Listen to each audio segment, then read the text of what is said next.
استاد شما بینید امروز در جامعه برخی فرزندانی هستند که به قدر گفتیم منزلت پدر و مادر نمیرسند و آنها رو احترام نمیگذارند.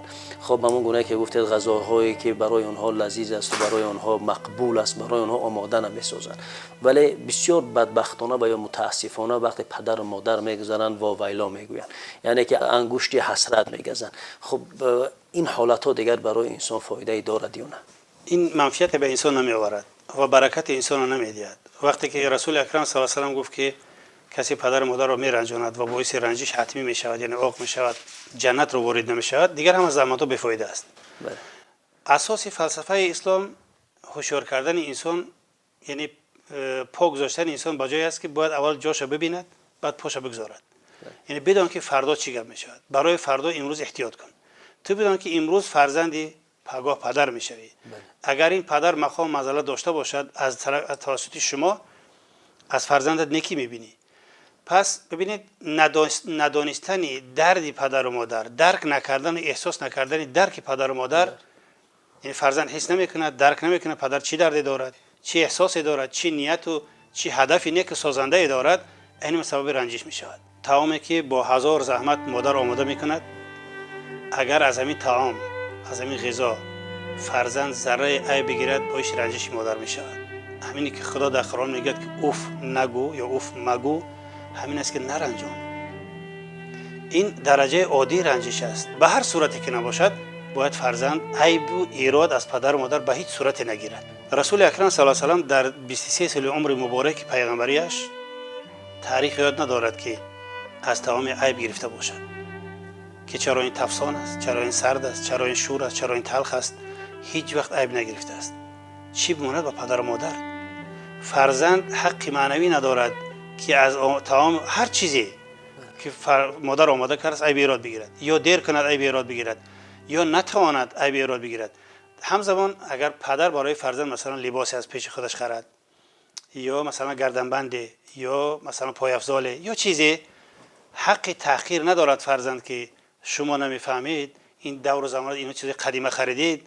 باید اظهار سپاس کند، شکر کند، پدر جان رحمت، ما در فکر ما بودید، دست درد نبیند، مثلا دستی کم سری خمه نبینید، باید اظهار سپاس کند.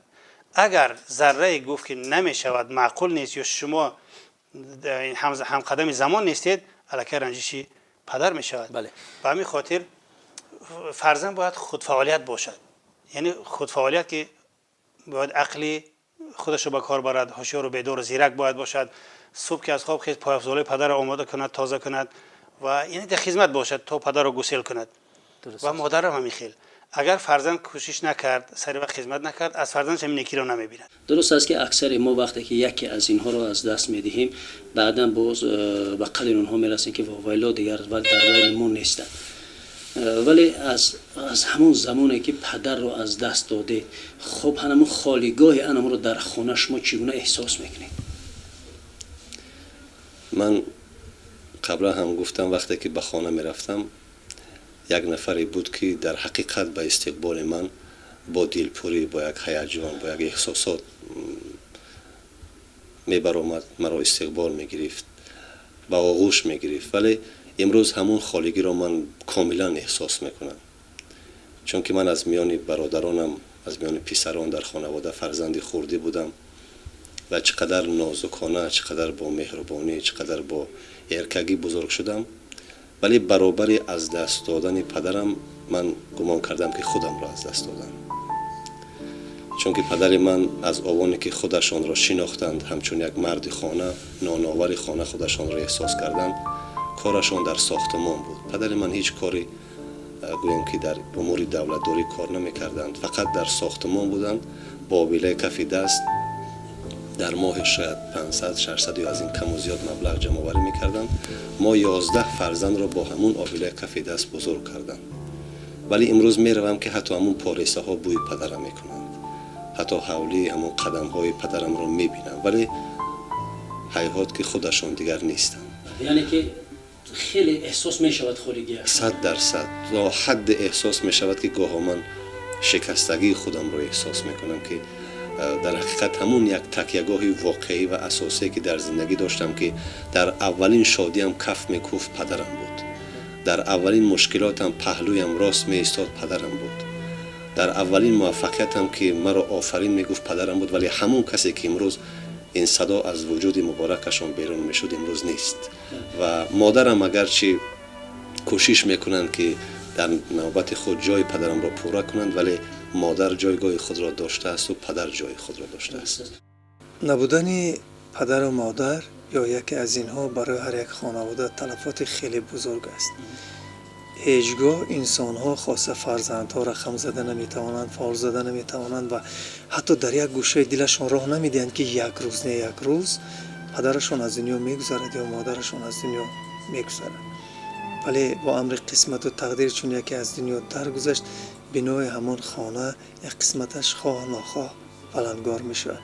چون هر یک انسان یک خیری دارد، برکتی دارد، با خودش فیضی دارد و میگویند تا در زرتوده پدر ماندن در خاکستر توده مادر باش. و پس از درگذشت مادرمان به این خلاصه آمدم که همین مثل کم کم حقیقت دارد.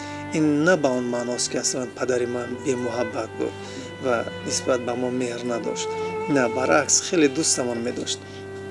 ولی در همه حالت احساس بیمادری خیلی تضییق آور است، خیلی کسل کننده است، خیلی ناراحت کننده است و انسان گمان میکند که یک چیز مقدسترین، نایابترین، عزیزترینش را از دست داده و دست پای انسان از زمین و آسمان کنده می شود و هر بار که به خانه وارد میشه میبینی که چیزی نیست یا کسی نیست که سر به دامانش گذاری حرف دلت را بزنی. این لحظه خیلی لحظه دشوار است، ولی همش میگذشته است، همش میگذرد.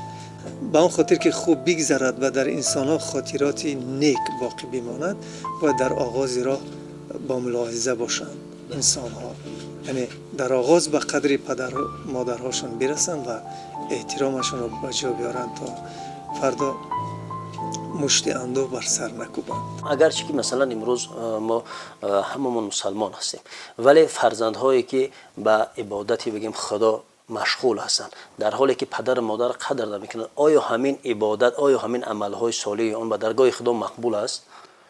عبادت های صالح فرزند یعنی؟ بله فرزند وقتی که پدر و مادر احترام نمیگذارد، در حالی که خود به عبادت خدا همیشه پیوسته مشغول است، ولی پدر و مادر از اون راضی نیست.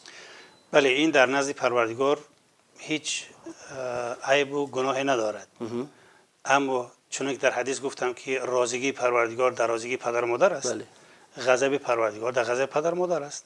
اگر تمام عمر عبادت کند، تمام عمر هزارها بار حج رود، هزارها اشتر ذبح کند در راه خدا، حتی جهاد فی سبیل الله برود، هیچ قدر و منزلتی در پیشگاه پروردگار ندارد، برای که خدای مجازی را راضی نکرد، پدر و مادر راضی نکرد.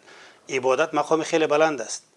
اگر فرزندی که هزارها عبادت داشته باشد و پدر و مادر در حق از او راضی نباشند، مثلا تامین مادی نکرد، تامین معنوی نکرد، محبت قائل نشد، احترام نکرد و در جای مثلا غیبت پدر کرد، مثلا هزارها مثال است، یا باعث رنجش، عادی ترین رنجش پدر و مادر شود، هزارها عبادتش بر عبث است، ناکام است و بیفایده است. فرزند و والدین مثل دو طرف یک تنگه است. یعنی عشق و هدف و آرزو و آرمان پدر و مادر فرزند است. بله. اما دنیا، آبادی و دنیا و آخرتی فرزند پدر و مادر است. پس یکی یعنی اینها باید سر وقت تربیت معنوی کنند، پدر و مادر مهر و محبت دهند و غذای مادی که دادن در غذای معنوی تنقیسی نکنند. فرزند در خصوص پدر و مادرداری مثل کسی است که سر یک دیوار باریک راه می رود، نباید چپ بیفتد و نباید راه بیفتد، نباید پدر را برنجاند و نباید مادر را برنجاند، به هر صورتی که نباشد. تعلیمات قرآن هیچ دلیل نآورده است که سبب رنجش پدر و مادر شود. هیچ امکان ندارد در کدام مقام منزلتی که پدر و مادر نباشد، حتی در جایده ایمان و غیر ایمانی، مؤمن است یا غیر مؤمن است، یا مثلا مقام دارد ندارد، از نگاه اجتماعی که مثلا پولدار است و فقیر است، پدر میماند. برای همین پدر راهرو به دختر دانشجو دارد، دخترش را نصیحت میکند که دخترم تو در هیچ جا بخصوص در دانشگاه نگو که پدر من راهرو است، تا که ملال خاطرت نشود که پدر تو راهرو است. و این دختر که چون عاقل است، دست به کتفی پدر میگذارد، یک دوگانه‌اش میگه ثبت کن، صورت بگیر. و صورت میگه این صورت در شبکه اجتماعی میگذارد، ببینید که ما چی با این پدر افتخار میکنه. اون با لباس راهرویش است. میگه پدر جان، مهری که در دل ما جا کرده ای از همه بالاست. این زحمت خودی پدر است که فرزند تاکید میکند که در جای جمعیتی نگو که پدر ما راهرو است. این با افتخار آغوش میگیرد پدر رو، عکس در شبکه اجتماعی میگذارد، میگه ببین پدر، همیشه افتخار من بودی و هستی و خواهی ماند. کاش فرزندان چنین تربیت بیابند که ناواسطه با مقام منزلت پدر همیشه سرسپرده و جانفدای پدر و مادر باشند. یک واقعه دیگر یادم است، وقتی که همراه مادرم ما خوراک نصف روزی میخوردیم و یک لحظه متوقف شد و با چشمانم نگاه کرد، گفت زیا یک بار بگو که من تو را دوست می‌دارم و چه؟ گفتم بعد میگویم. گفت کی؟ بعد مردنم؟ چی کنم که بعد از سری من آفتاب میبرود یا نه؟ یک روی نورسی بود، نمیدانم شرم بود، خجالت بود. اصلا که گفتن این حرف دوستت دارم جای خجالت نیست، گناه هم نیست، چون انسان در همین قالب زنده است، در همین رویه زندگی میکند، سازندگی میکند. ولی من نگفتم.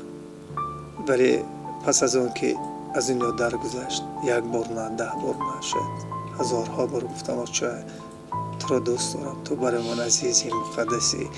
ولی ببینید دیگر هیچگاه امکان نشد و اون نشنید و دیگر قدرتی شنیدن هم ندارد. و حالا تماشابینان ما، شنونده های ما فرصت دارند، خواهر و برادرهای ما فرصت دارند، بروند به پایبوسی مادرهای عزیزشان، پدرهای مهربان و غمخوارشان. فقط یک جمله: پدر، من تو را دوست ندارم، خیلی برای من عزیزی. مادرم، تو چقدر امروز زیبا شدی. همین حال و مادر دارید و از مادر دورید، به مادر زنگ بزنید، مادر را تبریک بکنید، از حال و احوال مادر بپرسید، او را یاد بکنید، پهلوش باشید. اگر مادر ندارید دعایی بفرستید و مادران را دوست بدارید، زیرا به مادری درد نیست، مشکل هم نیست، این بلا است. بلایی است که انسان وجودش از داخل میخورد. من شکر فرزندان، شکر پدر، شکر خانواده، شکر کار، شکر زندگی میکنم. اما وقتی که بر میگردم در پشت مادر نیست، فکر میکنم که نیمی دنیا رو ندارم. من خودم رو بسیار گناهگار میدونم. زمانی که من به رادیو آمدم، پدر من که گفتم ساختمانچی بودن، شاید از سینی به گفته خودشان 20 سالگی الکی در کار ساختمان اندرمان شدند، چون بار زندگی بر دوششان بود. از من خواهش پدرانه کرد که درباره آنها یک برنامه کنم، ولی همون بی‌پروایی، ولی همون بگیم که نافهمی من بود که من همین خواهش پدرم را اجرا کردن نتوانستم. من باز هم چی میدونستم که این تکلیفات پدر من یک خیربادی بود. تا امروز من خودم را سرزنش میکنم. افسوس میخورم که در آن زمانی که پدرم ما را خیلی ارکا کلان کردن، زمانی که پدرم قید حیات بودن، من اکنون کار را شروع کرده بودم. من پلیار خانه هم نبودم. من برای پدرم حتی یک جورب هم نخریدم. برای همین خیلی افسوس میخورم که همچون یک فرزندی ناتوان، همچون یک فرزندی که بسیار دستکوته بودم که همین چیزها من همیشه آزرده خاطر میکند. من از پدر و مادرم همیشه عذر. ولی من همچون یک جوانمردی پدرگم کرده میگویم که اگر امروز همون سایه شان که اگر در خانه هست، کوشش کنند که احترامش را بجا دارند. اگر امروز مادری بزرگوار میشدن، برای مادر چی میکردید؟ اگر پدر میشدن، برای پدر چی میکردید؟